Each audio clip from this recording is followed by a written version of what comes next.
Diana ari wenyine mu kabyiniro, ni mu masaha y'ijoro rero, Diana rwose aba yasinze bikabije, aba ari kwibyinira rero ariko rwose ari wenyine, gusa nta control aba agifite kubera yuko inzoga ziba zamaze kumurusha imbaraga. Abasore rero b'ibirara baba bibereye aho ngaho babona rwose uyu mukobwa utakibashije kwikontorora, maze bagatekereza ko rwose bamuprofitira muri ubwo businzi aba yibereyemo, batangira no kujya kumubyinisha bamukorakora rwose ku bice bye by'ibanga. Douglas rero uba wiyicariye nawe ari kwinywera akantu yitonze, ahita abona ukuntu rwose aba basore bari gusagarira uyu mukobwa, kandi akabona nabo rwose yasinze, nta nubwo ari kubabuza kubera ko nyine nta control aba afite. Ahita ahaguruka yihuta maze akagenda akigizayo aba basore, babanza no kwanga kugenda maze agatangira rwose gushaka kurwana nabo. Ati nta soni mugira, ntabwo mubona ko uyu mukobwa yasinze, ntabwo mubona ko rwose ibintu mushaka kumukorera atari byiza. Arabirukana bose rero maze agahita amufata ati none wowe kubona ubundi wanyweye inzoga nyinshi cyane kubera ko utari gutaha. Nyamara rwose Diana ntabwo aba ahagarara, aba ari kudandabirana. Douglas leta amufata akamukomeza maze akamubwira ati isakoshi yawe iri he? Uyu mukobwa amutungira urutoki maze Douglas akayifata, ahita abwira Diana ati ngwino ngutahane. Diana rero ati ntahana rwose waba ukoze. Douglas gusa ahita amubwira ati ariko nta modoka mfite, imodoka yanjye iri mu igaraje. Diana ati yanjye iri hanze ntugire ikibazo, urantahana mu yanjye. Douglas leta amutwara maze akamwicaza mu modoka, agatangira nyine gutwara, agenda abaza Diana ati aho utaha ni hehe? Diana akajya amutungira urutoki, nyamara bahagera agasanga ntabwo ariho, gusa ku bw'amahirwe baza kugera noneho ahanyaho. Douglas rero akura Diana mu modoka akagenda amufashe mu maboko kubera ko nta mbaraga na nkeya aba afite, maze akamutwara akamujyana mu cyumba, amurambika rero ku buriri akamukuramo inkweto, maze yajya kugenda Diana agahita amubwira ati hoya, ntabwo rwose wansiga njyenyine meze gutya, urabona ko nyine nta gatege mfite. Douglas ati none se ubundi ntiwambwiye ko usanzwe wibana, ni ibintu rwose umenyereye? Diana ati ariko ntabwo rwose uyu munsi nshaka kuba ndi jyenyine, nkurikije ibintu byari biri kumbaho mu kabyiniro, urumva ko rwose ntagomba gusigara jyenyine. Gusa nyine aba ari kuvuga ururimi rutava mu kanwa kuko rwose aba yasinze cyane bigaragara. Ahita rero abwira Douglas ati ahubwo ikintu wamfasha ubu ni kimwe, wakabaye umfata ukanjyana muri dushe maze ukankarabya ukansukaho amazi menshi, byatuma rwose mera neza, ukaza ukansiga n'amavuta, ukankorera na ka massage gake rwose byatuma mera neza maze nkaryama nkaruhuka. Douglas rero ahita amubwira ati ko numva utangiye kumpa amategeko. Diana ati uri umusore mwiza cyane, wamfashije rwose ndagushimiye, ariko nibyo bikore ntabwo byakunanira. Douglas rero ahita amubwira ati nta kibazo, ngaho reka ngufashe nubwo rwose uri kungora. Ahita amujyana muri dushe rero agakaraba, maze akaza akamuha imyenda y'ijoro akambara, akamuryamisha ku buriri. Douglas rero n'ubundi ahita yambara inkweto ati reka ngende noneho dore burije. Diana ati hoya wigenda rwose, ntabwo nshaka kugenda, ndumva nifuza kuba ndi kumwe nawe, uri umusore mwiza cyane, ndanifuza rwose kuryama mu gituza cyawe. Douglas ati ariko ntabwo njye nawe tuziranye, ntabwo nzi, ngenda umugenzi wigendera, nuko nagufashije gusa, ntabwo ndi boyfriend wawe, ushobora kuba rwose uri kwitiranya n'undi muntu. Diana ati hoya ntabwo ndi kukwitiranya kuko n'ubundi nta boyfriend mfite, ariko ndi kukureba nyine nkamukubonamo nubwo rwose ntawe mfite. Douglas ahita aseka, ariko Diana we rwose aba ari serious. Ahita rero abwira Douglas ati none se ubundi ntabwo wowe ushonje? Njye ndashonje cyane kandi nta mbaraga mfite rwose zo guhaguruka kujya gushaka icyo kurya. Douglas rero ahita amubaza ati none se hari ibyo kurya biri hano mu rugo iwawe ngo mbe nagufasha? Diana ati yego mu gikoni birahari, wagenda nyine ukareba igishoboka. Douglas ahita amubwira ati nta kibazo, ngaho rwose reka njye kugutegurira. Diana ati ariko nizere ko utaza kongera kumbwira ibyo gutaha, mbabarira rwose urare hano. Douglas ati nta kibazo, uko ubishaka rwose niko ndi bubigenze. Douglas rero amara gutegura maze rwose akazanira Diana mu buriri ibyo kurya, amara ari gufata amafunguro maze Douglas akamubwira ati ariko rwose kuba ngiye kurara hano ni amakosa. Tiana ati ndagukeneye iruhande rwanjye. Douglas rero ahita aryama hejuru y'amashuka, naho rero Tiana we nyine aba aryamye mu mashuka mo imbere yiyoroshe. Douglas ahita amubaza ati noneho se urumva wishimye, urumva unyuzwe ko ndi hano? Tiana ati hoya ntabwo ari neza, ati ndakwinginze rwose mbabarira dukore urukundo. Douglas arongera akikanga agahita ahaguruka ku buriri ati ariko se sinakubwiye ko njyewe ntari boyfriend wawe, njye nawe ntabwo tuziranye, gute rwose twakora urukundo ariko bwa mbere tukibonana? Tiana ati mbabarira rwose ndakwinginze, ndumva rwose ngukeneye, kandi nanone ndagira ngo nanagushimire wakoze kunkiza biriya birara, simba rwose nabikize. Douglas ati nanone nyine uracyakomeza gushaka gukora amakosa? Ati njye ntabwo mba nshaka rwose gukora ibintu nshobora kubyuka ndi kwicuza, cyangwa se ukaba uri kumbwira ko nagufashe ku ngufu, ibyo bintu rwose ntabyo nshaka. Ikindi kandi ntabwo nakora urukundo nawe nta n'uburyo bwo kwirinda dufite, nta kintu cyo kwikingira dufite, ubwo rero rwose ntabwo nabikora. Tiana ati humura rwose ndi muzima ndabizi. Douglas ati niba uri muzima se njyewe unyizeyemo iki? Ikindi se kandi tuvuga ko wenda twese turi bazima, nta no gutekereza se ko nshobora kugutera inda? Tiana ati boya ntabwo rwose ndi mu gihe cyanjye cy'uburumbuke. Douglas arakomeza kubwira uyu mukobwa ati nyamara rwose ni inzoga ziri kukuvugisha ibyo bintu, mbabarira rwose ntabwo ibyo bintu nabikora. Tiana ahita abyuka mu buriri maze agahita yegera Douglas agatangira kumusoma, agatangira kumukoraho. Nawe rero Douglas rwose ahita yemera nyine maze bakajya muri gahunda. Buracya mu gitondo maze bakanguka, Douglas aba ari kwambara ngo yigendere. Tiana rero aramureba maze agahita yikanga ati wowe se kandi uruwa hehe? Douglas ati ni njyewe wa mugabo warayigufashije, ni njye wagutahanye nijoro wari wasinze cyane. Tiana ati none se niba wamfashije ukantahana kubera iki nararanye nawe? Arireba agasanga nyine nta n'ikintu yambaye, ati kubera iki nararanye nawe kandi nambaye ubusa? Ntumbwire ko rwose ibyo ntekereje wabikoze. Douglas ati kandi ari wowe wabinsabye inshuro nyinshi cyane, ushyiramo imbaraga nyinshi birangira tubikoze. Tiana ati none mbwiza ukuri, twaba twabikoze nk'inshuro zingahe? Douglas ati inshuro enye. Tiana ubwoba buhita bumwica kuko rwose ahita yibuka ko yari ari mu gihe cye cy'uburumbuke, maze mu mutima we agahita yibwira ati uyu mugabo yanteye inda nta kabuza. Nyamara Tiana ibyo byose yari yabihakanye mbere, kubera ko rwose yari ari gukoreshwa n'inzoga. Ahita rero abwira Douglas ati umva, genda rwose mva imbere, mvira mu rugo kandi sinshaka no kuzongera kukubona. Mu by'ukuri Tiana nta nubwo yigeze amenya izina ry'uyu musore, nk'uko n'uyu musore nawe yagiye atamenya n'izina ry'uyu mukobwa, nta na nimero bigeze bahana. Douglas nawe yahise arakara ati n'ubundi baravuze ngo ubugiraneza bw'inkware bwayigonze ijosi, ndabona rwose aribyo bimbayeho. Urabona ngo nditanga nkagutahana ijoro ryose, nkarara hano ari kugufasha, ari wowe rwose uri kunyinginga, none urabona ukuntu unyirukanye. Reka rwose nigendere, nanjye ntabwo nshaka kubona abakobwa bikunda nkawe, ndumva rwose umbabaje, urantengushye kandi bikabije. Ahita rero agenda arakaye. Tiana rero asigara yivugana ati ariko mana yanjye, ubwo ko inzoga sinkwiye kuzivaho, urabona ibintu byose ziba zankoresheje, ndarana n'umuntu ntazi musabe ko dukora urukundo kandi ntanamuzi, ari ubwa mbere mubonye. Noneho kandi ukuntu ndi indangare aranagiye, agiye nta na nimero ze mfashe, ese ubundi nsanze yaranteye inda nabigenza nte? Douglas agera mu rugo maze agahita yicara mu ntebe ati mbega ijoro ngo rirambera ribi, uyu mukobwa ukuntu rwose yanyingingaga, none burakeye aranyisubirana neza neza. Ku rundi ruhande ariko Tiana ajya kureba mushuti we, aragenda rero bakicara muri salo, maze Tiana atuzi yuko nararanye n'umusore ijoro ryose se?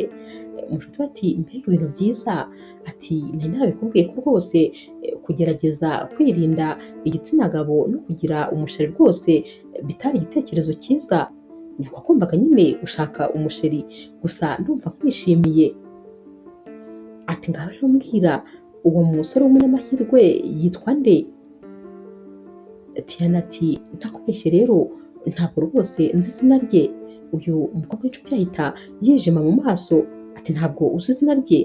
None se gute wararanye n'umuntu kandi utazi izina rye?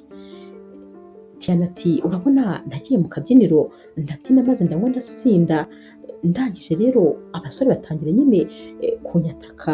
Abasore b'ibirara bari bari aho bashakaga rwose kungirira nabi. Uwo musore rero yaraje arantabara maze ahita antahana. Twageze mu rugo mwihambiraho tekereza ko ngomba kuba yaraye tukanakora urukundo ari njye nabimusabye. Ntabwo rero rwose nigeze ngira igihe cyo kumubaza izina cyangwa gufata nimero ye, nta kintu na kimwe nzi cye kimwerekeyeho. Gusa mfite ubwoba rwose, mfite ubwoba ko ashobora kuba yanteye inda. Mushuti we ati humura, ntashobora kuba atayiguteye ariko ashobora no kuba yayiguteye, nyine byose birashoboka. None se urabyumva ute uramutse wipimye ukareba? Diana ati ndumva mfite ubwoba. Mushuti we ati wibuke ko njyewe ndi umuganga nta kibazo, ndaza kugukorera ikizami, ntuhangayike rwose. Ahita rero akomeza akabaza Diana ati none se ibyo bindi byose tubyirengagize, ubundi wowe wamubonye wabonye ameze ate? Diana tumva ni umusore w'ibogari w'umwana mwiza witonda nyine utuje rwose cyane, kandi rwose yamfashe neza ijoro ryose, yankarabije, arantekera, arangaburira, arandyamisha. Umushuti we noneho aba ari kumubwira ati mbega amahirwe wahuye nayo, uwo musore rwose ntabwo akunze kuboneka, ni imboneka rimwe, ahubwo ntabwo numva ukuntu wowe wabuze ubwenge ku buryo arinda agenda utamenya uko yitwa nta nimero zifashe. Diana ati ubu nanjye icyo nicyo ndi kwicuza rwose muri aka kanya. Ku rundi ruhande rero Douglas rwose uba ari n'umushushanyi uzwi, kubera ukuntu aba yumva ibintu byamwivangiye mu mutwe ahita agenda maze akitangirira kwishushanyiriza. Mu kanya rero Mushuti we aza kumusura, baricara akamubwira ibintu byaraye bimubayeho, maze Mushuti we ati mbwira rero wifashe ukura umukobwa muri buwate umujyana iwe maze murara nayo, nibura se wafashe nimero ze? Douglas ati mfata nimero? Ati mwanya wa nimero nta n'izina rye rwose nzi. Mushuti we ati oya wimbwira ibyo bintu, umukobwa mwararanye mugakora gahunda inshuro enye zose, wabyutse rwose ntiwagira n'ikibazo cyo kugira ngo nibura umenye n'uko yitwa? Douglas ati nari nzi yuko ndi bumwake nimero ze mu gitondo ndetse rwose nkanamubaza izina rye, ariko kubera ukuntu yabyutse nabonye abyutse nabi cyane afite umushiha, mpita mvuga nti reka nikuremo akanjye karenge, hano rwose nshobora kuhahurira n'ibibazo, kandi nahise mfata icyemezo ko rwose ntazongera no kuhakandagira ukundi. Mushuti we atari ku bundi ko nta bwoba ugira uramutse usanze wararanye n'igindi? Douglas ati hoya ntabwo rwose ari igini, kubera ko nyine numva yarari muri buwate ari kubyina n'abantu bamukoraho namutahanye, kandi ni umukobwa nyine mwiza, afite aparitema nziza, afite imodoka nziza, urumva ibyo bintu byose se koko ntabwo ari igini rwose, atuye ahantu nyahantu nyine hazwi. Uyu rero umusore ahita amubwira ati none se ubundi Douglas wumvaga nyine ibyo byose mwakoze ari imikino? Douglas ati hoya urabizi ngiye muri kamere yanjye ntabwo rwose ndi umusore ukinisha abakobwa gutyo, ariko nanone uriya mukobwa ukurikije ukuntu ari umukobwa wihagazeho byanze bikunze afite umusheri, ntabwo rwose yaba abayeho nta musheri afite, ni nacyo cyatumye nyine niyemeza ko ntazongera kuhakandagiza ibirenge na rimwe. Ikindi kandi niwe nyine wabishyizemo imbaraga cyane, njyewe rwose urabizi ntabwo nafatirana umukobwa atari mu bihe bye byiza, kubera ukuntu yari yanasinze ntabwo nari kumufatirana urabyumva, ariko yashyizemo imbaraga ku buryo rwose ibintu byose twakoze ari we watumye biba. Diana we rero arataha maze mu masaha y'ijoro akajya ku buriri agiye kuryama, aratangira agatekereza rero kuri wa musore, ati uriya musore ni mwiza cyane, noneho aratuje, yantegaga amatwi, ibintu byose yabikoraga neza cyane, icyampa nkazongera guhura nawe basi niyo twahurira mu nzira, gusa sinzi aho bizanyura rwose, ariko se ubundi buriya kubera iki namwirukanye? Iyo ntaza no kumwirukana ngo mubwire nabi nibura yari gusiga anyibwiye akanampa aderese ye nkazongera kumubona. Ndumva rwose mukumbuye kuko yarayankoreye ijoro ryiza cyane. Gusa nanone ushobora no gusanga ubu ngubu ndi kuvuga ibi ngibi, nyamara ibyo yankoreye n'ubundi asanzwe abikorera n'abandi. Ubu wabona n'ubu rwose yibereye kumwe n'undi mukobwa n'ubundi bari gukora gahunda nk'izo twakoze. Atekereza ibi maze agahita yumva arababaye, atari ku wundi kuki no gutekereza ibi nkumva mufuhiye cyane, kandi rwose nyamara nta kintu na kimwe duhuriyeho ntazi n'izina rye. Ubu ndi kumufuhira gute? Arongera rero akigarura, ariko n'ubundi kumutekereza rwose bikanga, agakomeza agatekereza uyu musore, ati uriya musore ni mwiza cyane, nahombye kuba yagiye nta na nimero ye mpaye. Tiana rero agerageza kwikura mu mutwe Douglas, maze rwose hagashira iminsi yaratangiye no kumwibagirwa. Ajya rero gusura mushuti we akamubwira ati umva, ndumva ntameze neza, meze nk'umuntu urwaye malariya, ndumva rwose ingingo zose zidakora neza nk'uko bisanzwe. Ati kandi ndumva mfite n'iseseme, mbese rwose meze nk'umuntu wafashwe na malariya neza neza. Umushuti we ati nta malariya urwaye, ahubwo uratwite. Tiana ati ntwita se hari umushari mfite? Uyu mukobwa ahita amubwira ati wibagiwe se wa musore mwararanye? Tiana ahita yongera akabyibuka neza, ati uzi ko ibyo bintu ntari nkibitekerezaho, uzi yuko koko ntwite uriya musore twabonanye ndi muri operasiyo. Kandi rwose umunsi wakurikiye nari nafite ubwoba bwinshi, ariko uko iminsi yagendaga igenda nari narabyibagiwe ibyo bintu. Nyamara rwose ngomba gukora test none nta mahitamo mfite. Uyu mushuti ahita amubwira ati wicaranye n'umuganga, nyine narabikubwiye ko nzabigufashamo, reka tuyikore ahubwo maze turebe. Test rero Tiana arayikora, maze uyu mukobwa akamuzanira ibisubizo, basanga rwose atwite nta gushidikanya. Tiana ahita avuga ati hoya, ntabwo natwite inda y'umuntu ntazi, ntabwo ibintu byashoboka, ngomba kuyikuramo rwose, nicyo gitekerezo mpise ngira rwose nkibona. Umushuti we ati hoya, ntabwo ibyo bintu wabikora, ntabwo rwose wabikora, urabizi nabigufashamo rwose, nanabishobora kubikora, ariko ntabwo rwose natuma ubikora. Tiana ati ariko uwo rwose ntabwo aba yari yaba umwana. Umushuti we ati niyo yaba ataraba umwana ariko yitwa umwana, kuko nyine ibyo ngibyo ugiye kwangiza nibyo bizavamo umwana nyamwana. Mu by'ukuri uko byagenda kose niyo wakuramo ukwezi kumwe waba wishe umuntu, ntabwo nabigushyigikira. Ikindi kandi umwana ni umugisha, uyu mwana ntabwo rwose ugomba kumukuramo. Niwumva utamushaka uzamubyare maze umunyihere, nzamukurerera. Iryo kosa sinatuma urikora, uri inshuti yanjye urabizi, kandi ndahari rwose kugira ngo nkugire inama nzima nk'inshuti yawe. Tiana rero aramwumva maze akamubwira ati uri kubyoroshya kubera yuko atari wowe rwose biriho. Uratekereza se uyu mwana nimureka ubwo namara kuvuka akazambaza papa we, nzamubwira ko papa we ari nde? Umushuti we ati ibyo witangira kubitekereza ubu, icyo gihe nyine uzaba warabonye igisubizo. Biranashoboka ko kandi uriya musore ashobora no kuzagaruka kukureba, cyane cyane ko we aho utuye ahazi, kubera icyo uhangayika. Tiana rero amara kumva ibi byose, maze agahita abwira mushuti we ati urakoze, uri inshuti nziza, ungiriye inama nziza kandi ndayumvise, ntabwo rwose nzayikuramo. Wa mugani mbaho njyenyine, nta muntu n'umwe tubana, ubundi kubera iki nyine uyu mwana atari umugisha wanjye, ni umugisha wanjye rwose, ntabwo nzayikuramo rero nzamubyara maze nanibanire nawe. Urakoze rwose, uri inshuti nziza cyane. Ahita ahobera rero uyu mukobwa, maze uyu mukobwa akamubwira ati rwose ntabwo nakugira inama mbi, nkugira inama nk'iyo nanjye nakwigira. Tiana rero atangira gushaka Douglas, maze akajya ajya muri ya boîte bahuriyemo buri munsi, akajyayo rwose umunsi wose yakoze, akagenda akaburoberezamo agataha n'ubundi bwenda gucya. Nyamara rwose abikora inshuro nyinshi ariko ntabone uyu musore.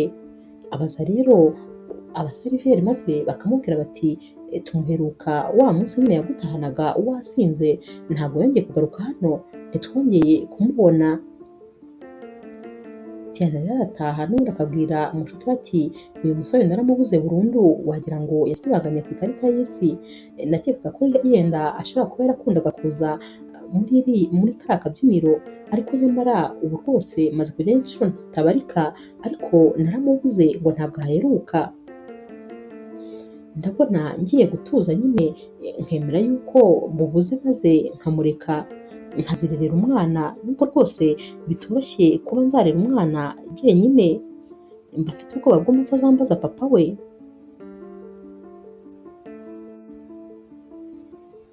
Diana rero inda ye rwose itangira kugenda ikora umunsi ku wundi, igihe rero kiragera abyara umwana w'umukobwa mwiza cyane, akishima rwose aba yishimye ko nibura abona impamvu yo gukomeza kubaho.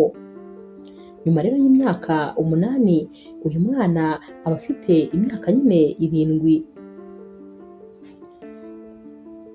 Umunsi umwe baba bicaye muri salo bari kureba televiziyo, haba harimo rero filime irimo umupapa uba ufite umwana we mu mugongo ari kumukinisha nyine. Uyu mwana kandi aba ari mu kigero cy'umukobwa wa Tiana. Uyu mwana rero wa Tiana akomeza kwitegereza muri televiziyo maze agahita abaza mama we ati ariko mama, papa wanjye aba hehe? Ati abandi bana bose twigana ba papa babo babazana ku ishuri mu gitondo ndetse nimugoroba bakagaruka kubacyura, nyamara njyewe rwose papa wanjye ntabwo njya mubona. None se papa wanjye yarapfuye nka papa wa Patricia? Mama ati hoya, ntabwo papa wawe yapfuye, ni uko gusa nyine atari hafi. Uyu mwana akomeza amubaza ati none kubera iki ataza kutureba, kubera iki kandi tutabana, none se ntabwo aba adukumbuye? Mama ati hoya, aba adukumbuye rwose ahubwo ubu ni uko yabuze umwanya wo kuza. Uyu mwana ahita abwira mama we ati umva, njye ndashaka ko papa wanjye aza maze akajya anyita mon ange nk'uko papa wa Précieuse amwita. Mama we rero aba yitegereje uyu mwana, noneho bigira hakabura amagambo amubwira. Uyu mwana ahita akomeza abwira mama ati ndashaka papa wanjye, ndashaka kumubona. Atangira rero gukubita mu ntebe akubita cyane ati ndashaka papa wanjye, ndashaka papa wanjye. Mama we akamucecekesha ariko umwana akanga guceceka. Mama we rero ahita amufata umunwa akamufata mu maboko akamukomeza ati ngaho ceceka rwose, ceceka ndajya kumugushakira. Nyamara nubwo Tiana aba yemereye umwana ngo aramumushakira, nta gitekerezo rwose namba aba afite cy'aho yamukura. Ahita afata telefone rero agahamagara mushuti we atumva nkubwire, noneho rwose byankomeranye, umukobwa wanjye yasaze ngo arashaka papa we, ndumva noneho bitangiye kundenga, ndakwinginze rwose ndagukeneye, ngwino undebe, nuko bwije rwose ndabibona ariko ihangane uze kundeba. Mushuti we ati reka nze rwose, reka nze tubiganireho turebana. Uyu mushuti wa Tiana rero ahita aza yiruka arahagera akamubaza ati mbwira, habaye iki gitumye umukobwa watangira gutekereza kuri papa we ko ubundi atajyaga abitekerezaho? Tiana ati ni filime yabonye abona umugabo rwose wari wishimanye n'umwana we, nawe atangira kuvuga ko ashaka papa we. Uyu mushuti wa Tiana ati ariko nyamara igihe kirageze rwose ngo ushake papa w'umwana, kandi ugomba kumubona kuko umwana agomba nyine kumenyana na papa we. Tiana ati none ugomba nzabigenza nte? Nta kuntu rwose nabigenza kugira ngo mubone, nta kintu kimwe muziho, sinzi aho atuye, nta na kimwe cye rwose nzi, urumva rero namubona nte? Umushuti we ati ariko ubundi urabyumva ute turamutse tumushakiye ku mbuga nkoranyambaga? Tiana ati kandi nanone ari ikindi kibazo, none se twamushaka gute nta zina rye tugira, nta na nimero ze za telefone, urumva twahera hehe? Umushuti we ati njyewe ndumva wakora nyine nk'akavidewo maze nyine ukavuga nyine ukuntu uwo munsi byagenze, byabaye uwo munsi byose, maze ukavuga ko rwose uri gushakisha uwo muntu. Ako kavidewo rero warangiza ukagashyira ku mbuga nkoranyambaga zose zishoboka, kuri Facebook, kuri IG, kuri Twitter, ahantu hose ukakahashyira. Ntabwo rwose abantu baziranye, ntabwo hazabura umuntu n'umwe unamubwira ati hari akavidewo k'umuntu utangaje uri kurangisha. Ndumva ngiye wabikora kandi bishobora kuzatanga umusaruro mwiza. Tiana abitekerezaho ati ariko uzi ko uzi ubwenge, ati icyo gitekerezo ni cyiza cyane, ahubwo se kubera iki ibi bintu tutabitekereje kera, ko rwose wabona nari kuba naranamubonye. Tiana rero byo ahita afata nyine akavidewo yihuse, nta mwanya wo kubitekerezaho aba afite, maze akagashyira ku mbuga nkoranyambaga zose. Douglas rero we mu bundi buzima nyine aba yarishakiye umusheri, uyu musheri baba bamaranye imyaka 2 bameranye neza cyane rwose, abasigaye anaza akaba yibereye kwa Douglas. Muri iyi minsi rero nabwo nyine uyu musheri aba ahari, arataha rero ku mugoroba maze agasanga Douglas yicaye muri salo. Gusa nyine uyu mukobwa uba ubona afite ibitekerezo byinshi rwose. Douglas akimubona ati none se mukunzi, ko mbona rwose ibitekerezo byagutwaye byagenze bite? Uyu mukobwa atumva mubwire sheri, nabonye rwose inkuru itangaje, uzi yuko nagiye kubona mbona ku mbuga nkoranyambaga hari akavidewo kari gucaracara, abantu bose bakabonye, ni inkuru itangaje, ngo umukobwa ngo umunsi umwe ngo yari yanyweye yasinze, ngo yibereye muri buwate ari kwibyinira, ngo maze ngo ahita haza umusore aramutabara amukiza ngo amabandi yaragiye kumufata ku ngufu, ngo uwo musore rero yaramutahanye ngo amugejeje mu rugo, ngo uyu mukobwa ngo amusaba yuko ngo bakora urukundo, ngo yaramwinginze, ngo uwo musore atanabishaka, ngo ariko agera harabyemera, ngo rero ngo uwo musore ngo nyine ngo bwarakeye amwirukana nabi kubera ko nyine yari yasinze, yarabyutse ntiyaba akibyibuka neza, ngo rero yagiye nta nimero afashe, agenda atamenya izina rye, ngo none rwose ngo ari kumushakisha, ngo gusa nyine ngo uwo musore ntabwo yari umuntu mubi, ngo yari umwana mwiza cyane, ngo nuko icyo gihe nyine kubera ko yakangutse akabona umuntu atazi mu nzu ye ntiyigeze abitekereza, ariko rwose uwo musore yamugiriye neza, ngo rero ari kumushakisha rwose, ngo yaramubuze, ngo kandi ngo amufitiye ngo ubutumwa ngo bwihutirwa cyane. Abakimara rero kubimubwira akanamubwira ati yatanze nimero nyine bazamuhamagaraho, avuga ko atuye, avuga ibintu bye byose nyine byatuma byorohera uwo musore aramutse abonye iyo videwo kugira ngo azamubone. Douglas rero ahita yumirwa akagwa mu kantu, kuko aba yamaze kumva ko rwose iyi ari inkuru ye, na wa mukobwa nawe rwose aba ataramenya izina. Ahita rero abwira uyu musheri ati mbabarira rwose, mbabarira ngomba gusohoka, gusa ntabwo ndi butinde hanze, ariko hari utuntu ngiye kujya gukora. Uyu musheri ahita amubwira ati hoya sheri, nibwo nari ngitaha twagombaga kuganira nyine, none ngo urasohotse kandi rwose ntabyo wari wapanze, ngaho basi reka nze tujyane. Douglas ati hoya ntabwo tujyana, tuzajyana ejo, ariko ubu rwose reka ndihuta ndahita mbanguka. Ahita afungura urugi maze akaba aragiye, aragenda rero akajya hanze maze agafata telefone ye agatangira nyine gushakashaka ka kavidewo ku mbuga nkoranyambaga, akagwaho rero maze agahita afata nimero za telefone, ahita ahamagara Tiana yihuse cyane, ati uraho neza, ati ni njyewe wa musore mwararanye rya joro, ndakeka nyine videwo washyize ku mbuga nkoranyambaga ari njyewe yarebaga. Tiana ahita yishima maze agaseka ati byaba bikoze se vuba bingana gutya? Gusa Tiana ahita yigarura atumva nkubwire, niba rwose atari wowe nashakaga, ndakwinginze ntuntere umwanya, mfite ibibazo byinshi, waba umpemukiye rwose, uriya muntu ndamukeneye cyane, niba wumva atari wowe ndakwinginze rwose ntutume ntakaza igihe cyanjye. Douglas ahita amubwira bimwe mu bintu byaranze ijoro ryabo, ndetse akamubwira uko bahuye, nyine utuntu tumwe na tumwe aba atigeze avuga muri ya videwo yashyize ku mbuga nkoranyambaga. Tiana ahita yumva ko ari we, arishima cyane ati ndishimye kongera rwose kukubona, turabyumva ute se turamutse duhuye maze tukaganira, tukongera tugahurira nyine muri ya buwate n'ubundi twahuriyemo ubwa mbere, ariko noneho tukihuririra muri resitora yayo. Douglas ati cyane cyane rwose, ndumva nanjye ibi bintu nabikunda. Tiana rero ahita yongera agafata telefone maze agahamagara umushuti we, aramubwira atumva bya bintu byose byaciyemo neza, wa musore ndamubonye, ati turavuganye twumvikanye ko nyine tuzahura ejo saa 8, gusa sinigeze mubwira ko rwose mfite umwana we. nicecekeye ndashaka kubanza kurebana nawe maze nkareba nyine ukuntu abyakira kuba yongeye guhura nanjye. Mushuti we ahita amubwira ati twizere ko rwose uzasanga atarashaka umugore.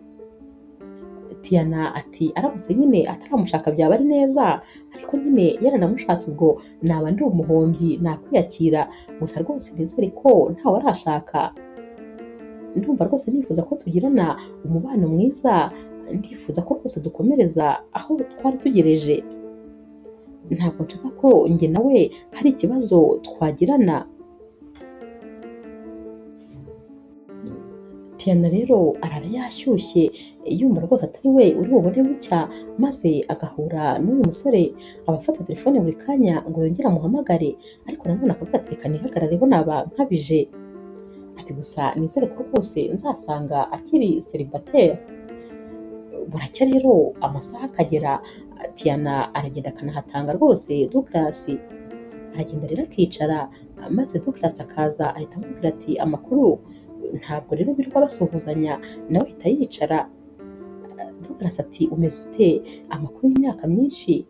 Tiana ati ni meza. Ati wowe se umeze ute? Douglas ati nanjye meze neza. Douglas rero ahita abwira Tiana ati nitwa Douglas. Tiana ati nanjye nitwa Tiana. Bahita baseka rero ukuntu baba babwiranye amazina nyuma y'imyaka 8 bahuye. Douglas ahita abwira Tiana ati uri mwiza cyane, noneho ahubwo ndabona uri mwiza birenze uko wasaga cya gihe twahuraga bwa mbere. Tiana araseka maze agahita abwira Douglas ati nawe uracyari bogari rwose nk'uko twahuye umeze, ntabwo najyaga kwibagirwa. Douglas rero ahita amubaza ati mbwira rero ni iki kintu cyatumye unshakisha bingana kuriya, mfite amatsiko. Tiana ati reka tubanze dufate ako kunywa ndetse n'ako kurya, tubanze tunaganire nyine dutuze, ndahita nkujyanayo. Douglas ati unjyanayo? Unjyana hehe se kandi? Tiana ati gabanya amatsiko, humura rwose ndaza kujyanayo nkwereke icyo nari ngiye kukwereka. Bafata rero ibyo kurya, bagafata ibyo kunywa, bakaganira nyine bakishima nk'abantu baba bongeye guhura nyuma y'imyaka myinshi. Bamara rero gufata amafunguro, maze Tiana akabwira Douglas ati ubwo nyine kubera ko nawe ufite imodoka yawe nanjye mfite iyanjye, ndajya imbere unkurikire, nimpagarara nawe urahagarara. Tiana yajya imbere maze bakagenda bagera ari imbere y'ikigo cy'amashuri, maze Tiana agahita aparika imodoka, Douglas nawe ayiparika inyuma ye, agahita ava mu modoka akaba yegamye ku modoka. Wa mukobwa rero wa Tiana ahita asohoka mu kigo cy'amashuri, akaza yiruka agahita asuhuza mama we ati mama wiriwe neza. Douglas ahita yumirwa ati none se uyu ni umwana wawe? Ati uyu ninde? Tiana ahita amubwira ati uyu rero ureba hano ni umukobwa wawe. Uyu mukobwa amaze imyaka 7 yose agutegereje, niyo surprise nyine nari nje kukwereka. Aya ni amaraso yawe. Uyu mwana wa Tiana abakibyumva agahita abaza mama ati uyu ni papa wanjye? Tiana ati yego. Uyu mwana ahita asimbukira, Douglas akaba aramuhobereye ati papa kuki wari waratinze kuza kundeba? Nari ngukumbuye rwose, kubera ko utazaga kunsura, kubera iki se kandi tutabana? Amubaza ibibazo byinshi cyarimwe, gusa ahita amubwira ati ndakwishimiye kandi rwose ndagukunda papa. Douglas ati nanjye ndagukunda mukobwa wanjye. Aramuhobera rwose akumva arishimye. Douglas rero emosiyo ziramwica, maze amarira agatangira gushoka. Abura ikintu na kimwe avuga, maze akitegereza uyu mwana. Ahita abwira Tiana ati tujye mu rugo rwose twariho tuganirira. Tiana ati ibisigaye byose ndabikubwira rwose twicaye dutekanye. Douglas aba yumiwe. Bagera rero mu rugo kwa Tiana, maze bagaha karibu Douglas. Aricara, maze Tiana agahita amubwira ati reka njye guhindura imyenda, mpindurire n'umwana kuri uniforme, ndaje tuganire. Douglas asigara yicara muri salo ari kwibaza ati ariko koko buriya ni umukobwa wanjye? Ariko nta kibazo, byanze bikunze ndaza kumenya ukuri. Tiana rero aragaruka maze bagatangira kuganira. Douglas ahita abaza Tiana ati kubera iki ibi bintu uhisemo kubimbwira nyuma y'imyaka ingana gutya? Kubera iki utanshatse mbere hose? Tiana ati naragushatse ahantu hose ndakubura, ngushakira mu mabuwate, ngushakira mu nsengero, ngushakira ahantu hose nta na hamwe ntageze, naragushatse rwose ndakubura. Gusa nanone ndashaka kukubwira yuko nkimara gusama numvise ntaye umutwe nshaka no gukuramo inda, ariko umufite wanjye yangiriye inama yo kutayikuramo ndamwumvira. None ubu rwose ndishimye kubera yuko uriya mwana iyo namurebaga nahitaga nibuka isura yawe kuko rwose murasa. Byatumye rero ntigera kwibagirwa na rimwe. Imyaka yose y'ubuzima bwanjye nabaye ngutegereje numva hari umunsi umwe uzaza. Abasore barazaga bakaza rwose kunsaba ko twabana, nyamara nkabahakanira kuko numvaga nkigutegereje kandi nkumva uzagaruka. Nta munsi n'umwe wigeze ushira ntagutekereje. Tiana rero ahita akomeza amubwira ati nizere ko rwose njye nawe ndetse n'umwana wacu tuzaba famiye yishimye. Ahita nanone rero anamubaza ati se mbwira ubundi iriya videwo wayibonye ute? Undi ati ni umushuti wanjye wayimpaye. Gusa nyine uyu musore ahita abwira Tiana ati jyewe rero mfite nyine umufiyanse, tumaranye imyaka 2 turitegura kandi kuzakorana ubukwe. Tiana rero ahita yumva ababaye cyane, ariko nanone agahita yigarura kubera ko nyine uyu musore nta makosa namwe aba yarakoze. Gusa nyine ahita abwira Tiana ati umwana wanjye humura nzamwitaho kandi nzababa hafi muhumure, nzaba rwose ku ruhande rwanyu. Douglas kandi abwira Tiana ati ndagushimiye cyane, ndagushimiye rwose ko utakuyemo inda y'umwana wanjye kubera ko rwose naka anje neza nagakunze. Tiana ahita yishima ati tekereza ko ari uko nyine yajyaga yifuza ko uzajya umwita. Douglas ahita aseka ati ni amaraso yanjye nyine, ubwo amaraso yacu aba yakoranye. Abantu baba batabyumvise neza, anje biba bivuga umumarayika. Uyu Douglas rero aguma muri runo rugo maze agakomeza gukina n'umwana we bakaganira. Birinda bigera rero nijoro maze uyu mwana rwose uba wishimiye kubona papa we bwa mbere, anamusinzirira kuko rwose aba yanze kumuva ku bibero. Tiana rero aza kumuterura kugira ngo ajye kumuryamisha, maze Douglas akamubwira ati hoya ndabikora. Ahita amufata maze akamujyana mu cyumba akaryamisha uyu mwana, akamworosa, akamuha bisu ku gahanga ati ndagukunda umukobwa wanjye. Bagaruka rero muri salo n'ubundi bakagaruka nyine kuba biganirira. Tiana rero abwira Douglas ati reka niko gushakira amafunguro. Douglas ati hoya bwije cyane ahubwo reka ntahe. Tiana ati hoya wiriwe hano umunsi wose, urumva se ubu wataha nta kintu cyiza mu gifu koko? Reka ngushakire utuntu tworoheje. Douglas ati yego nta kibazo. Tiana rero akagenda akatumutegurira, n'ubundi rwose birangira Douglas araye muri uru rugo, ariko noneho yirarira muri salo mu ntebe. Tiana rero ajya kuryama maze akamubaza ati none se umeze neza nta kintu na kimwe ukeneye? Douglas ati ndishimye cyane, uyu munsi ni uw'ibyishimo kuri jyewe. Ikindi nkeneye nyine ntabwo cyabura, nkeneye wowe, ariko nawe urabyumva nyine ntabwo nabitinyuka kubikubwira. Tiana ahita amwirengagiza agaseka maze agahita amubwira ati urare neza rero.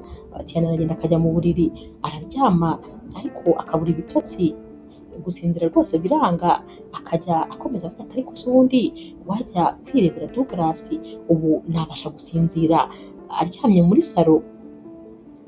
Ati noneho rwose kuba nongeye kumubona byanyibukije nyine ibihe byiza twagiranye muri rya joro twararanye. Ntabwo rwose nakomeza kurara njyenyine kandi ahari. Akomeza kurwana n'umutima rero, umwe amubwira ati genda, undi akamubwira ati hoya wijya kumuzana, undi gutyo. Gusa bigeraho agahaguruka maze akamusanga muri salo. Aragenda rero akamubwira atumva ngwino rwose uryame mu buriri nta kibazo, ni karibu. Douglas ahita yishima maze agahita ahaguruka agahita aterura uyu mukobwa. bahita rero bagenda bakararana, n'ubundi nyine gahunda ni nka ya yindi bakoze umunsi wa mbere.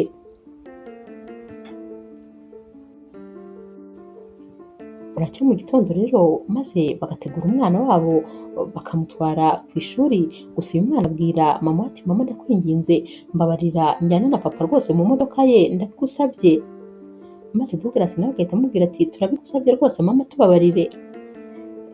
Tiana rero ahita ababwira ati yego nta kibazo, bahita bajyana mu modoka, Tiana nawe akagenda inyuma yabo, gusa uyu mwana aba yishimye cyane, agenda abwira papa ati nizere ko rwose papa utazongera kugenda, kubera yuko ntabwo nshaka kuzongera kugukumbura cyane cyane nk'uko nari ngukumbuye, ndashaka ko nyine uzajya uguma mu rugo maze ukanjyana ku ishuri mu gitondo ukaza no kuntwara nimugoroba, niko abandi bana ba papa babo babigenza. Douglas ati humura mwana wanjye, gusa nyine mfite akazi ndi gukora ariko nzajya nza kenshi maze nze kukujyana ku ishuri.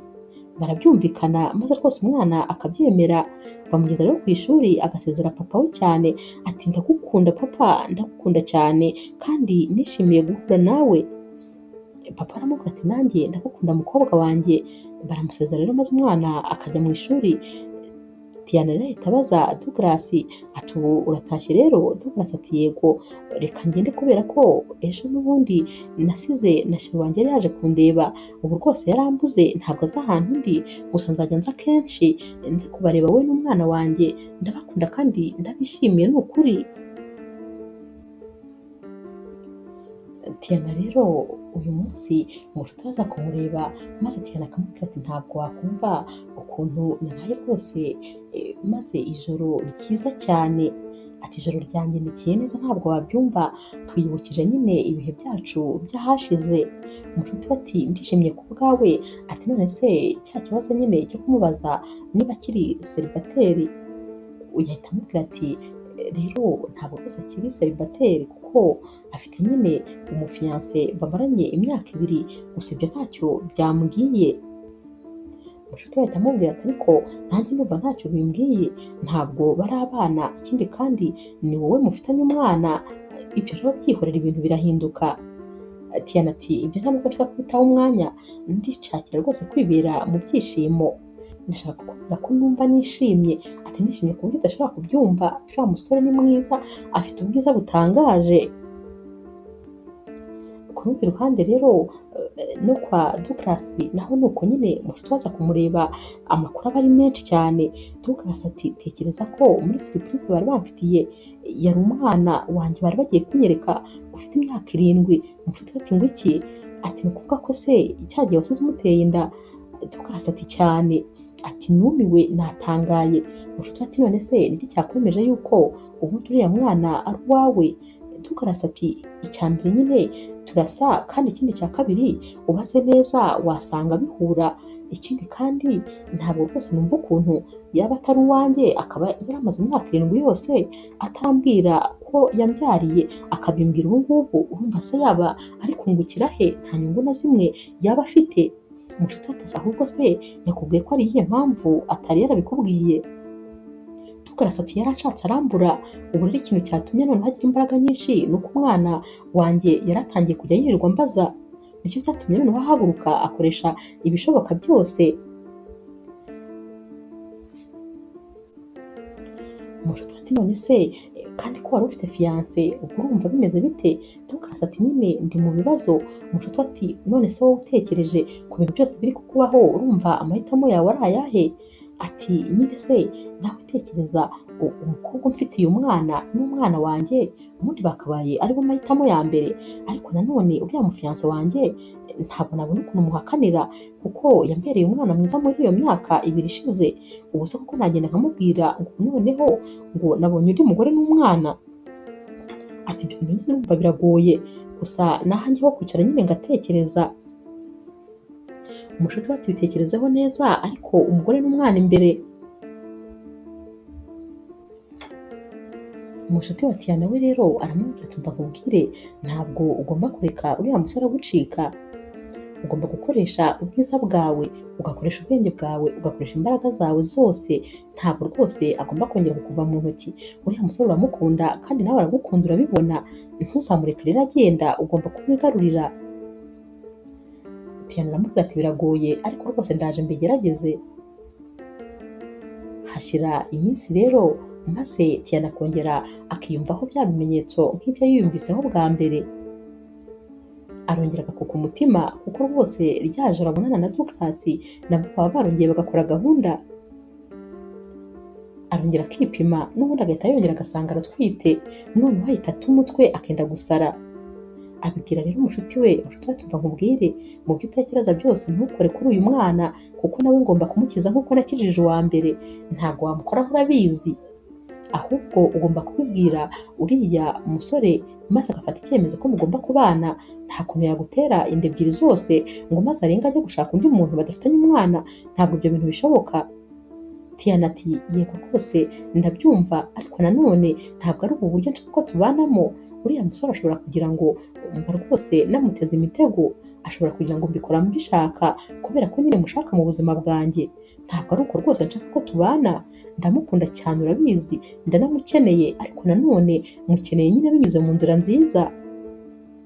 Mushuti we ati n'ubundi ntabwo rwose ari mu nzira mbi kuko nta mbunda uzamufatiraho, ariko ugomba kubimubwira kandi agafata icyemezo, noneho azibeshya afata icyemezo gitandukanye n'icyo nshaka ko afata nzamwereka. Njyewe urabizi nyine nakurwanirira kandi nakora buri kimwe cyose ku bwawe. Tiana ahita aseka nubwo aba yarababaye ati ndabizi rwose.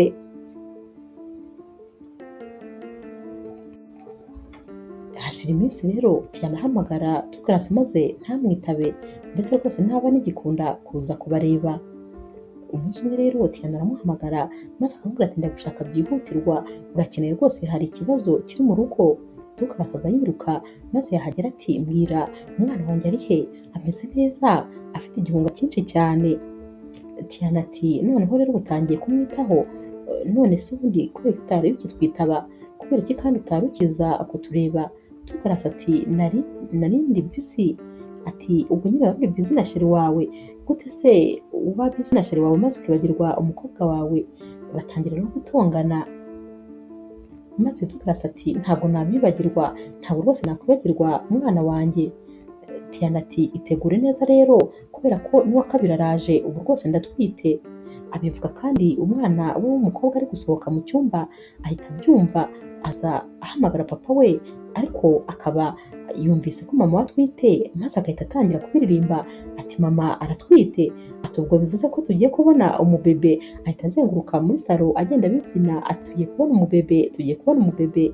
Maze papa we agaseka kandi umwana agahita yisubirira mu cyumba nta n'ikintu bavuganye, aba yishimiye inkuru yumvise. Douglas rero noneho biramucanga ko gusa aba yumvise ko bagiye kubyarana umwana wa kabiri. Arataha rero akabibwira wa mushuti we nyine baba basanzwe baganira akamugira n'inama. Uyu musore abwira Douglas ati ariko ibyo bintu wowe urumva bitarimo urujijo, nyamara rwose ushobora gusanga uyu mukobwa yarabonye atwite maze agashaka kukwegekaho abana bose, akaba ariyo mpamvu yongeye kugushaka kugira ngo akwegekeho iyi nda ya kabiri, akaba rwose atari we wayimuteye. Douglas bimujyamo koko akumva ibi bintu birashoboka, akumva ukuntu uyu mukobwa yamaze imyaka 8 yose batarongera kubonana, nyamara igihe amushakiye yamubona akongera agahita amubwira ngo amuteye inda. Douglas koko yumva rwose uyu mukobwa ari umutekamitwe. Aza kumureba rero maze agahita amubwira ati mva nkubwire, ibintu uri kumbwira ntabwo mbyumva habe na gatoya, ntabwo rwose nanizeye ko n'uriya mwana mukuru ari uwanjye, tugomba kujya gupimisha DNA. Tiana arababara maze agahita abwira Douglas atumva gitumvira mu rugo vuba, niba ari ukuteye rwose genda, ntabwo nshaka kuzongera kukubona ukundi. Douglas rero arasohoka akagenda maze Tiana akabibwira inshuti ye. Iyi nshuti rero ya Tiana iramubwira utumva nkubwire, ugomba nyine kubyemera ukabikora, gupimisha umwana se hari ikibazo kirimo, cyane cyane ko nyine ubyizeye, ugomba kubikora kugira ngo umwereke ukuri kose. Tiana rero ahamagara Douglas akamubwira ati nabyemeye, ngaho ngwino tujye gupimisha umwana. Baragenda rero bakamupimisha maze ibisubizo bikaza rwose byerekana ko uyu mwana ari uwa Douglas.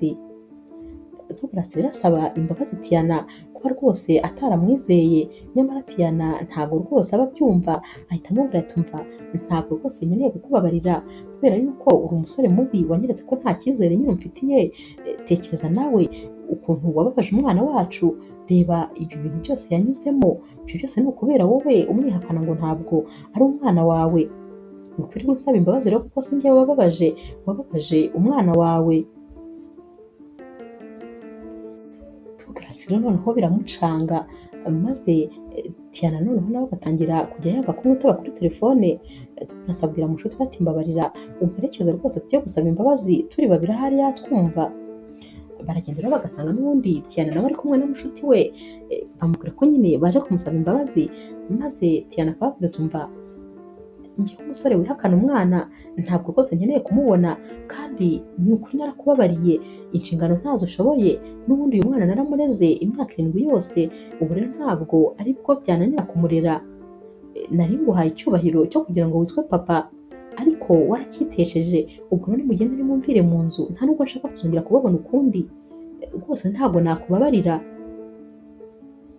Arongera n'ubundi akabirukana, bamara gusohoka maze Mushuti we agasigara amubwira tumva nkubwire ibyo ukoze nibyo rwose, banza nyine umwumvishe amenye ko burya bitoroshye kugutereta. Gusa nyine Mushuti we aba yikundiye umusore uba wazanye na Douglas, ahita abwira Tiana atariko aturiya musore bari kumwe n'imbogari, atariko se ubundi buriya abantu bagendana gute bose ari beza, ati bahuye nyine bose rwose ari beza cyane, ati wabonye amaso y'uriya musore atuziko neza akureba ukumva neza watwawe wese.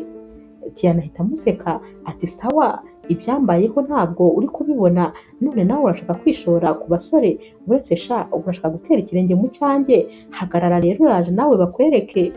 Mushuti we ahita aseka ati njyewe se ni wowe, ati njye ndabizi ko kwikingira ari ingenzi, njyewe rega ntabwo nakora gahunda ntikingiye rwose.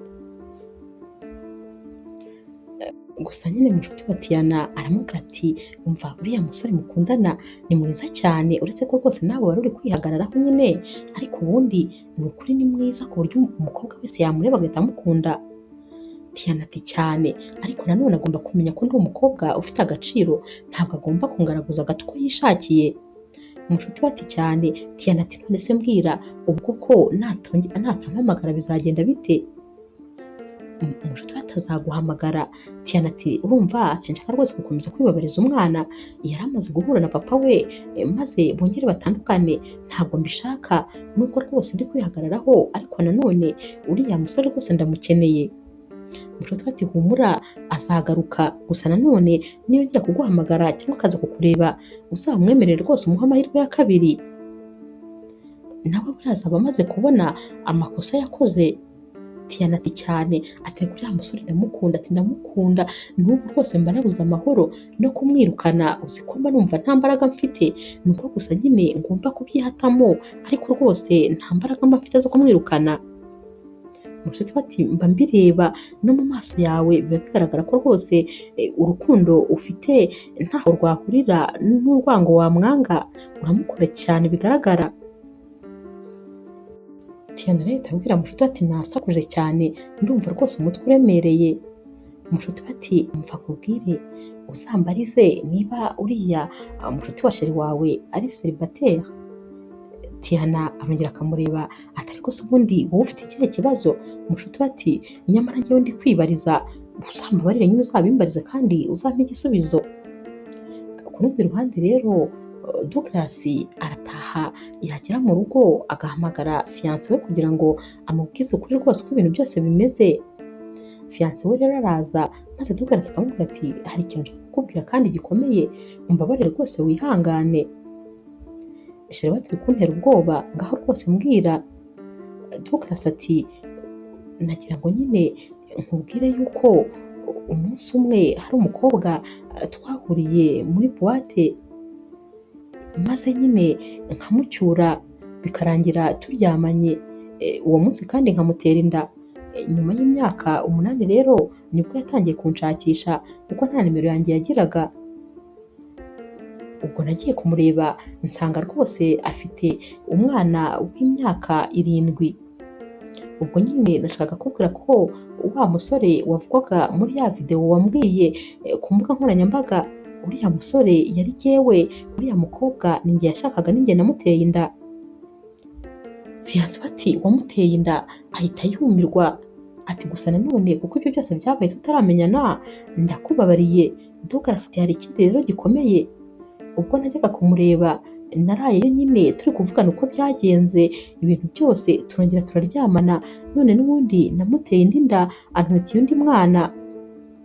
Fiyanse we noneho ahita asara neza, akamubwira tumva ibyo byo rwose ntabwo nabyihanganira, nta nubwo nabikubabarira kuko ni ukunca inyuma, urumva ko uri umukobwa wamuteye inda noneho tubana, ubwo se kandi urumva ngewe nabana n'umusore ufite abana babiri? Ntabwo byashoboka. Uyu mukobwa ahita yivumbura maze agasohoka yiruka akigendera, ati mbabarira rwose ntuze no kumpamagara kuko sinkeneye ko rwose kuvugana nawe.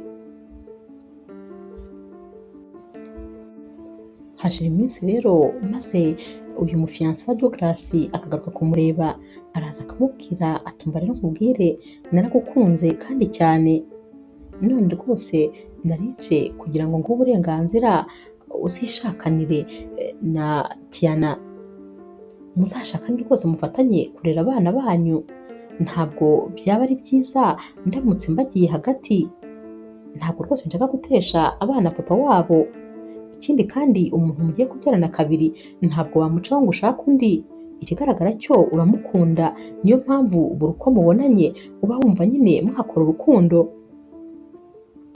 murakundana cyane mwese, ubwo rwose nguhaye uburenganzira kandi ntabwo nkikurakariye, ntuhangayike, mbikubwiye rwose mbikuye ku mutima kandi nabitekerejeho neza, muzibanire nta kibazo, mbahaye uburenganzira. Douglas ati koko se urabyemeye? Uyu mufiyanse ati cyane kandi mbivuze rwose ntawe ubimpatirije. Douglas ahita amuhobera maze akamubwira ati urakoze cyane rwose, ntabwo nzi ukuntu nagushimira. Ku rundi ruhande rero haba hashize iminsi myinshi maze Tiana na mushuti we bicaranye muri salo, umushuti wa Tiana aramubwira ati umva fata telefone uhamagara uriya musore maze rwose umubwire ko ukeneye kumubona. Tiana ati muhamagare se koko byaba ari igitekerezo cyiza? Uyu mushuti we ati cyane. Tiana ajya gufata telefone maze ikaba irasonnye, ahita areba mushuti we atumva uzi ko ari we uhamagaye.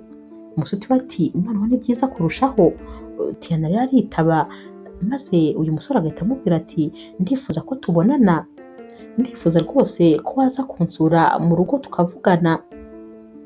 Uyu mushuti wa Tiana ahita amwongorera atumva mubwire aze kuba ari kumwe na mushuti we kuko nanjye ndaguherekeza. Tiana rero agahita amubwira ati uze kuba uri kumwe n'inshuti yawe kubera ko nanjye inshuti yanjye iri bumperekeze itaza kwicwa n'irungu rwose yabuze uwo baganira. Douglas ati nta kibazo.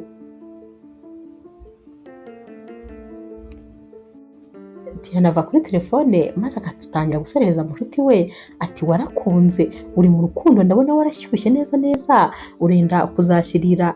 Mushuti we atumva nkubwire ndambiwe kuba njyenyine, mbabarira ndikuriye, nagize Imana nibonera umusore nkomeza se nirebeshe i Nyanza. Oya rwose uriya musore ahubwo ntabwo yancika, reka mfatireho, hari ikosa ririmo se ubundi kuba nakunda umusore maze nkanabimwereka ko namukunze? Njyewe ntabwo nteye nka ba bakobwa nyine bakomeza bafite amasoni. Oya rwose naramwishimiye uriya musore. Tiana ati cyakoze ntabwo wisondetse, ni mwiza rwose. Mushuti we ahita amusereza ati nizere ko atameze nka sheri wawe ugukoraho gusa akaba aguteye inda, nizere ko rwose batameze kimwe, ibyo bintu sinabivamo.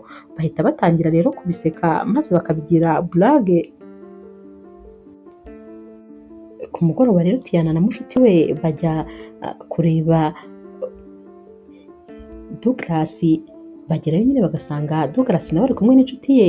Douglas aba akibona sheri we agahita amuhobera cyane, aba amukumbuye maze agahita amubwira ati mukunzi ndagukunda cyane. Tiana rero nawe rwose uba wiyemeje kongera guha amahirwe ya kabiri Douglas, nawe nyine ahita amubwira ati nanjye ndagukunda, barahoberana maze bagahita basomana. Ubwo umushuti wa Tiana aba ari kwirebera wa musore nyine aba yarakunze, nabo bari kurebana icyoroshye ariko ntawe uvugisha undi, bahita rero barebana maze bose bagafata icyemezo cyo guhita basohoka bakajya hanze, bahita bagenda bagahagarara nyine kuri bariko, bagasiga Tiana ndetse na Douglas bari kuganira kuko baba babona ko nyine bari mu rukundo kandi bafitanye byinshi byo kubwirana. Uyu mushuti rero wa Tiana ndetse n'uyu musore bajya hanze maze hakabura utangira kuvuga. Gusa uyu mukobwa ahita atangira akabwira uyu musore ati nishimiye guhura nawe, ati cya gihe nakubonye nyine ibihe atari byiza hari uburakari bwinshi, none rwose nifuje kongera kukubona indi nshuro. Uyu musore ati nanjye ndakwishimiye cyane, ati gusa rwose umushuti wawe naramwemeye, ati urabona ukuntu rwose yabashije gufatisha Douglas, yaramufatishije neza neza, ariko bari mu rukundo, urukundo rwabo ruraryoshye. Uyu mukobwa nawe ati nanjye rero mpora nifuza kuba mu rukundo nka ruriya, nifuza rwose kubona umusore unkunda wabasha kureka byose ku bwanjye.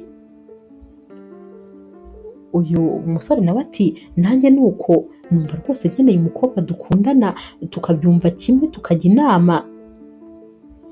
Uyu mukobwa arahita abaza uyu musore ati none se nta mukopine ufite? Uyu musore ati reka da, ati ndi jyenyine. Ati wowe se wowe nta musheri ufite? Undi ati reka da, ati nanjye nta musheri mfite. Bahita barebana ibintu rwose utamenya ahantu biturutse, maze bakaba barasomanye. Uyu mukobwa rero buri gihe niwe gutera intambwe ya mbere, ahita abwira uyu musore atumva narakwishimiye guhera ku munsi wa mbere nkubona, none birushijeho rwose kubera yuko unkozeho numva utuntu tunyeretse umubiri wose. Icyo rero ni ikimenyetso cyumvikanisha nyine ko nkwishimiye. Uyu musore aseka ahita amubwira ati nanjye rwose narakwishimiye, ni uko gusa ntabashije kukuvugisha, ariko wumve ko kuva wa munsi nakomezaga kugutekereza, ntigeze rwose ngira undi muntu ntekereza utari wowe. Barongera rero bagahita bahoberana. Ubwo Douglas ndetse na Tiana baba basohotse baje kubahamagara nyine ngo bagaruke mu nzu baganirire hamwe, bagahita basanga bahoberanye rwose bafatanye, bahita bakoma mu mashyi bati umva urukundo rwose ni rwogere. Tiana rero ahita abwira uyu musore atumva uramenye umushuti wanjye ndamukunda cyane, uramenye ko tutazamuhemukira, yaragukunze arakwishimira, ariko nawe ntuzamutenguhe. Uyu musore ati humura rwose si ibyo umbwiriza, humura abakobwa mbafata nk'amagi mabisi, mba mbizi ko ari bucitse ryameneka, humura rwose nzamutetesha ntugire ikibazo. Douglas rero ahita ababwira ati nimuze mu nzu nyine ndabashaka. Bahita rero basubira mu nzu maze Douglas agahita yinjira mu cyumba akazana agapfunyika kaba karimo impano gapfunyitse neza cyane. Araza rero akagahereza Tiana maze akamubwira ati gapfundure urebe impano nifuje kuguha uyu munsi. Tiana rero aragapfundura akagenda asanga harimo udukarito tugiye turutana, afungura aka mbere agasanga harimo akandi, agasanga harimo akandi, agera no ku gakarito gatoya ka nyuma, yajya kugapfundura Douglas agahita apfukama. Tiana amara kugafungura agahita asanga ni impeta irimo, areba imbere ye agahita asanga Douglas arapfukamye.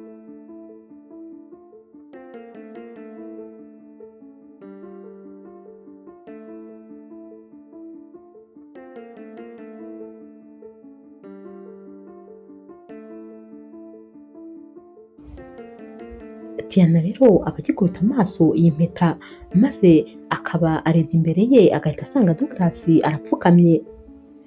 Bashuti be rero babona ari impeta irimo maze bose bagatangira kwishima cyane, baba bishimiye rwose iyi couple.